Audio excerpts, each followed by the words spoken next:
Ano yan, kuya? Speaker po, ma'am. Ano 500 benta mo? po. Hmm? 500 po ito, ma'am. 500? po kayo ng 500. Magkano hulog? Parang luma namang speaker mo. 20 lang po. Bago pa po ito, ma'am. Alawangin na yan. Ano pang Hindi. magamit natin dyan? Nawalanan po kasi ito, ma'am. Magkano ang hulog ito. yan? 2020? Doon lang po kayo ng 500.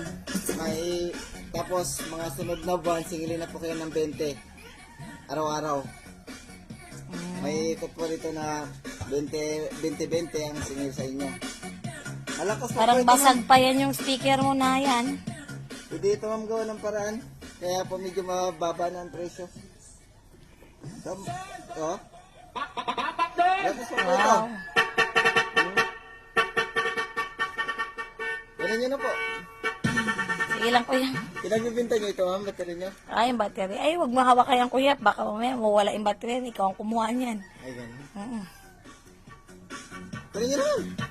Sige, alok mo na lang muna sa iba. Wala pa akong budget. Sayang po ito. Pauwi na po kayo Batangas. Sige. Hindi po. Thank you.